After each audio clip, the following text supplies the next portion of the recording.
There's a gym owner down in Miami who has like a chain of gyms, and he started off as training at Equinox in New York City decades prior to owning his own gym. And one day he was walking at 5 a.m. and he saw like a wrapper or maybe a paper towel or something. And it was like kind of by the cardio section. He stopped and he picked it up and he put it in the trash. He was a personal trainer. He's not a janitor. Picked it up, and then some guy on the treadmill or on the Stairmaster says, "Hey man, like, is that yours? Did you pick that up?" He goes, "No, but like, I work here and I want it to be clean. So I just picked it up." He goes, "Okay." 20 years later, that guy was an investor to help him open his first gym.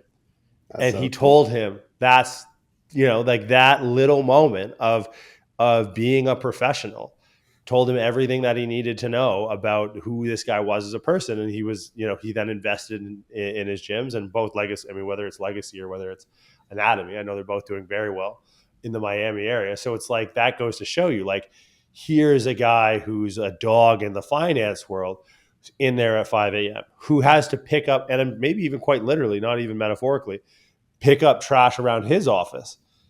And he probably owns a joint, right? He's CEO or a founder or something like that. And now, does he know about this guy's proclivity of, how he likes to train? Does he know about his degrees or even what a proper degree is in our space? No, but does he know professionalism when he sees it? Absolutely, right? And that's something with L3. Like, we've had a couple come to Jesus moments of like, no athlete gets up off the floor unassisted. Where's that guy? Where's that guy's water bottle? Where the fuck's his towel? Right? Like, this gym is cleaner than when you left it. And it's like that, those become the big takeaways, because we're not sitting here being the director of sanitation. We're sitting there being, you need to be a professional, right? And that's all the things that encompasses professionalism. It's not about your knowledge base or either your skill set, it's your mindset. Right? And that's where, like, I think a lot of people have a lot to learn in this industry, but it starts with the idea of recognizing that this is a profession, right? Yeah. And there's two types of people in this field: those who are successful, that are career trainers, who treat it as such, and those who treat it as a job they have, and they're kind of embarrassed of the title. It's like, all right, man, like, then go find something else, because, like, if you treat this like a job, it will be. But if you treat it like a career, holy shit, man, like, we're idiot. I mean, I'm an idiot, and you spend an inordinate amount of time talking to me. So I think between that and the head trauma, like, but God damn it, if we're not professional. Yeah, no, we're both idiots. That's for damn sure. But if you're curious, just rewind to the start of the podcast where we were talking about marathon running in the Special Olympics. Just in case you're unaware of how stupid we are, that's a quick reminder. However, No, I'm as dumb as it gets when it comes to dumb. But the difference between me and the regular dummy who does personal training is, and this is for a lot of coaches that we work with, is there's a certain level of pride that I take in the product that I deliver, right? Because as a trainer, the product that you deliver to your clientele is an experience, right? We're not selling them a physical product. We're taking some of their time and we're giving them an experience in exchange for that, right? Some of their time and money, I guess. But the difference between someone who does this at a very high level is they understand what that experience entails for the client. So it's not just delivering, it's actually what they're receiving. And that's the ability to have a perception around what that client is going to receive and how they're going to receive it. That's the difference between someone that is a professional in the space and someone who does this as a job, right? Because someone that does this as a job, they may only have enough knowledge or depth of understanding in whatever they're delivering that they can only focus on their side of things. Like, what am I going to do with this client? What do I need to do? Like, someone's on the cable stack. What's next? Like, it's very self-centered around them. And not someone who's probably new to the profession. Maybe they haven't been doing it that long. They don't have much experience. There's a lot of thought around what they're going to do internally versus someone who's a professional in the space.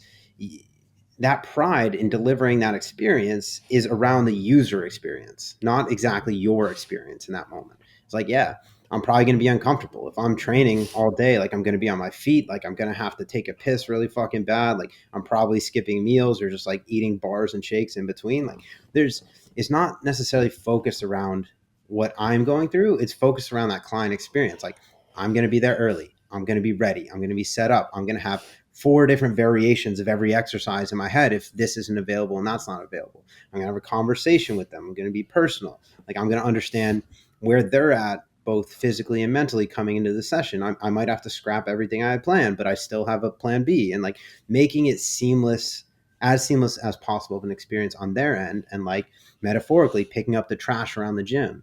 I remember when I was coaching through chiropractic school, I was coaching at a chiropractic gym. I got all the shit shifts, like the end of the day, the people that were just fucking tired. And like when you're in that scenario, you learn like, all right, these people are just fucking like they're trying to get through it. Like I need to provide the energy in this room. Like if there's a net energy of 1 in this room and they're negative zero point 0.5, I need to be 1.5 right now. Like I need to make up for where this person's lacking. And like picking up on like the nuances of those things and understanding like, all right, this is the level that this person's at. Like maybe they're at a 0.9 today, so I only need to be a 0.1.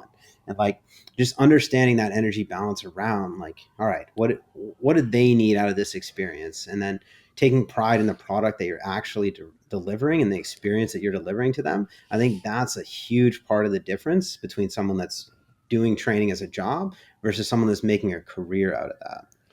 And I'm going to take that a step further because I feel like that that what you just laid out as a differentiator is 100% the difference between job versus career. And I think something that career trainers do really well, and I've seen this be a part of a transition from someone who is like, oh, maybe I'm going to do this, maybe I'm not, to like, no, this is what I do as a career. One of the steps in being that, not necessarily becoming that, in being that, because it's a choice you can just make. It doesn't have to be this long journey, right? Like I want to become the best coach. It's like, I mean, you get to a certain level of education where you could just be that, Yeah. right? Like there's no process. You just show up and you be good, right? Like it's not like this drawn out thing. Like we're not gatekeeping good. We're just trying to illuminate the process of no process. Like a lot of people are looking for something they can't find, that can't be found, right? They're looking to be the best. It's like, what does that mean? And why are you not that? Just do like be better, Be better. Just be But better. like, here's the classic one. I'm opening the window because I'm hot. Got me all riled up running my special marathons. And he's gone. Doesn't even know how to open the window. Okay, we're back. Is taking accountability for your client's lack of results. Yeah. We love when our clients get the results, we sit back and we go, "You're welcome. I know that was tremendous." But we don't ever question ourselves when our clients don't hit the mark, Mm-hmm. right? Fucking client can't stay on the diet. Fucking client doesn't do the training, and they don't do their cardio or whatever. It's like career personal trainers and successful ones will go, okay, that's a me problem, right? Yeah. I'm on the case. How do we do this? How do we meet this client here where they are behaviorally and start to intervene where it actually matters rather than just showing up, punching the clock, reps and sets. All right, have your broccoli and your chicken or whatever the fuck. I'll see you next Tuesday. A career trainer makes the choice to be accountable. Yeah. Not to become like it's like it'll cost you nothing. You have to take zero, and we sell educational courses, but like the big crux is like you can show up tomorrow and choose to do this. Like you can show up tomorrow and like audit yourself and go to your clients and be like, hey, you wanted to be here. Are you there? Why aren't you there? How can I help you get there? Because that's essentially what you're paying me for, right? Mm-hmm. Like, my diet goes really bad on my off days. Okay, what if we trained every day and we cut our sessions down, right, to half hours? What if we spread it out that way? Or I wrote you different work. I really don't like, or when I train at my condo gym, I'm like, oh, we've never had that conversation. We didn't know, right? So that's something where it's like, You can just be a good coach. You don't have to become a good coach.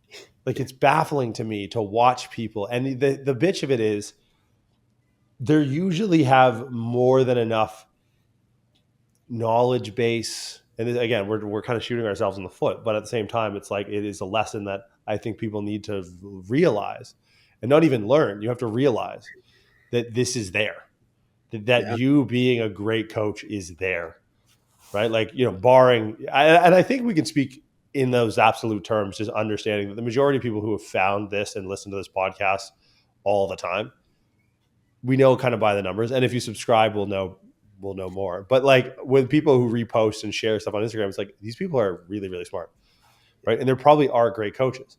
So if you're listening to this, like, you can just be a good coach, Yeah. or a good personal trainer. And it's like, it's just it's really a choice, right? Can you choose to be a professional? Like, what does that look like? What's on your feet? When's the last time you bought a new pair of shoes? Do you have work shoes? Right? When someone shows up to the courthouse, they're getting those bitches polished up, wingtip Oxford, lace tie, double Windsor, got the 3-piece on, maybe throw on a nice on the wrist. It's like, but you walk in the gym with cutoffs on. Like, what signal? Like, you can just choose to be better. And it's like, and your quality of your life and your work life will drastically improve. Right? The clients you work with will be professionals as well. Hey, I'm not going to make it in today. You dress like, you wear no sleeves to work. Clients show up 50 minutes late. They don't let you know.